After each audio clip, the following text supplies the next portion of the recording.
Hello दोस्तों, मैं अनिल कुमार आज की क्लास में आप सभी का स्वागत करता हूं। आज हम देख रहे हैं शासन प्रणाली, इसे घटना चक्र से इंडियन पॉलिटी में शासन प्रणाली। वे नोट्स जो पूर्व में पूछे गए क्वेश्चन से पहले दिए होते हैं घटना चक्र में। राजतंत्र वह शासन प्रणाली है जो प्राचीनतम काल से प्राचीनतम रूप से चली आ रही है, जिसमें शासन की शक्ति एक व्यक्ति में समाहित होती है जो राज्य को धारण करता है। वह अनुवांशिक उत्तराधिकार के आधार पर पद ग्रहण करता है। ठीक, कुलीन तंत्र इसे अरिस्टोक्रेसी भी कहते हैं। यह शासन का वह रूप है जिसमें राजनीतिक सत्ता थोड़े ही लोगों में निहित होती है तो वह इसका प्रयोग करते हैं। जैसे तानाशाही, इसे अधिनायक तंत्र भी कहा जाता है, यानी तानाशाही को अधिनायक तंत्र भी कहा जाता है।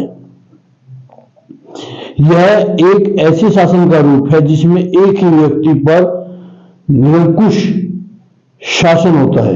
एक ही व्यक्ति के द्वारा निरंकुश शासन होता है, यानी शासन की सारी बागडोर उसी के हाथ में होती है और जैसा चाहे वैसा अपना फैसला सुना सकता है। ठीक है, जो बल प्रयोग के माध्यम से अपने पद पर आसीन होता है, यानी अपने द्वारा जो किए गए हैं अच्छे कार्य उनसे नहीं, यानी वंशानुगत अपने शासन के बल पर निरंकुश रहता है हमेशा, तथा किसी के भी प्रति उत्तरदायी नहीं होता, वो किसी के प्रति जवाबदेही नहीं रहता। प्रजातंत्र वर्तमान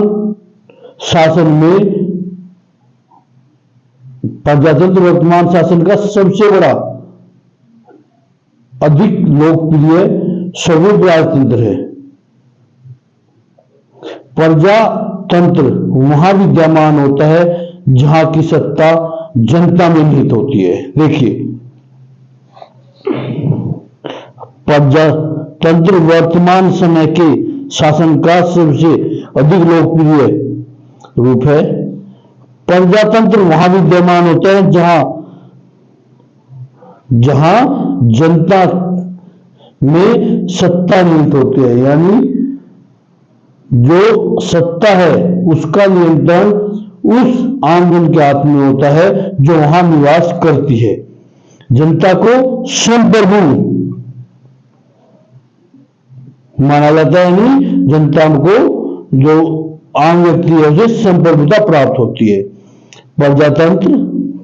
प्रजातांत्रिक या लोकतांत्रिक शासन प्रणाली के रूप में, जिसमें प्रमुख संघात्मक शासन, एकात्मक शासन, इन शासन प्रणालियों को व्यवहारिकता संसदीय शासन व्यवस्था तथा अध्यक्षीय शासन व्यवस्था के रूप में जाना जाता है। राज्य के महत्वपूर्ण तत्व, यानी राज्य किन किन तत्वों से मिलकर बना होता है, यह कह सकते हैं कि वो तत्व जिनके मिलने से एक राज्य का निर्माण होता है। संप्रभुता, जनसंख्या, भूभाग, सरकार या सत्ता। किसी भी राज्य का निर्वाचन राज्य का अनिवार्य तत्व संप्रभुता होता है, यानी जो राज्य के लिए सबसे अधिक है आवश्यक वो है संप्रभुता। इसके बिना कोई भी राज्य की श्रेणी में नहीं आता। वर्ष 1947 से पहले एक राज्य के रूप में हमारा देश भारत संप्रभुत नहीं था, क्योंकि उस समय भारत पर भारत की जनता का शासन नहीं था। ये इंपॉर्टेंट है कि 1947 से पहले भारत पर भारत की जनता का शासन नहीं था। किसका शासन था? ब्रिटिश क्राउन का शासन था। किस पर? भारतीय जनता पर। भारतीय संविधान के अनुसार देश में संसदीय प्रणाली को अपनाया गया, जिसमें जनता द्वारा प्रतिनिधि चुने गए प्रतिनिधि ही शासन व्यवस्था संचालन करते हैं। जो जनता के द्वारा प्रतिनिधि चुने जाते हैं वही सत्ता का संचालन भी करते हैं। संसदीय प्रणाली में मंत्रिमंडलीय शासन प्रणाली होती है या मंत्रिमंडलीय शासन प्रणाली। संसदीय प्रणाली को मंत्रिमंडलीय शासन प्रणाली भी कहा जाता है। इस प्रणाली में संसद विधि निर्माण की सर्वोच्च संस्था है। यानी संसदीय प्रणाली में विधि निर्माण की सर्वोच्च संस्था कौन सी है? संसद। एवं कार्यपालिका अपने समस्त कृत्यों के लिए संसद के प्रति जवाबदेह या उत्तरदायी है। कौन? कार्यपालिका। किसके प्रति? संसद के प्रति जवाबदेह है, ठीक है, या उत्तरदायी है। संसदीय शासन प्रणाली में कार्यपालिका का अस्तित्व विधायिका में उसके विश्वास प्राप्ति तक रहता है। भारत की राजनीतिक व्यवस्था में संपूर्ण सत्ता को केंद्र एवं राज्यों में वैधानिक रूप से बांटा गया है। जो भारत की राजनीति है, राजनीतिक व्यवस्था है, उसमें जो सत्ता है उसे केंद्र और राज्यों में संविधान के अनुसार विभाजित किया गया है। ठीक है, संविधान के अनुसार विभाजित करके राज्य और केंद्र दोनों में बांटा गया है। यहाँ सर्वोच्च सत्ता जनता में निहित है और भारतीय शासन राजनीतिक व्यवस्था विशुद्ध रूप से लोकतांत्रिक गणराज्य है। विशुद्ध रूप से लोकतांत्रिक गणराज्य है। लोकतांत्रिक गणराज्य है। अध्यक्षात्मक शासन प्रणाली, जिसे हम राष्ट्रपतीय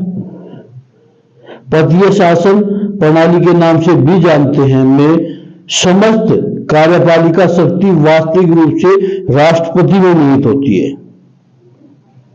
अध्यक्षात्मक शासन प्रणाली का सर्वोच्च उदाहरण अमेरिका है। अध्यक्षात्मक शासन प्रणाली का उदाहरण कौन सा है? अमेरिका। अध्यक्षात्मक शासन प्रणाली में राष्ट्रपति विधायिका को भंग नहीं कर सकता।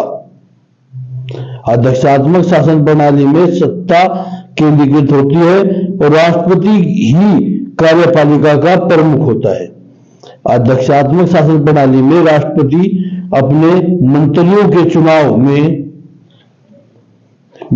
चुनाव में स्वतंत्र होता है और मंत्रियों के चयन में व्यवस्थापिका की भूमिका नाम मात्र की होती है। भारतीय संविधान की प्रस्तावना में प्रयुक्त वाक्य हम भारत के लोग स्पष्ट है कि भारत में सत्ता का एकमात्र स्रोत जनता है, जो प्रतिनिधि का निर्वाचन सत्ता संचालन हेतु करते हैं। भारतीय लोकतंत्र में जन प्रतिनिधियों को जनता के सेवक का दर्जा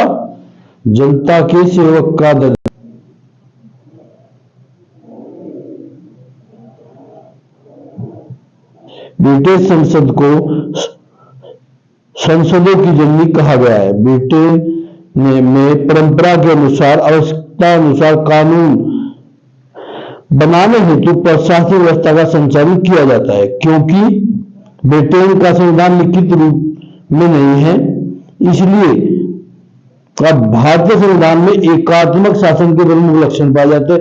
एकात्मक शासन के लक्षण कौन कौन से हैं? राज्यपाल का पद, अखिल भारतीय सेवाएं, एकल नागरिकता, आपातकालीन प्रावधान तथा राज्यसभा में असमान प्रतिनिधित्व।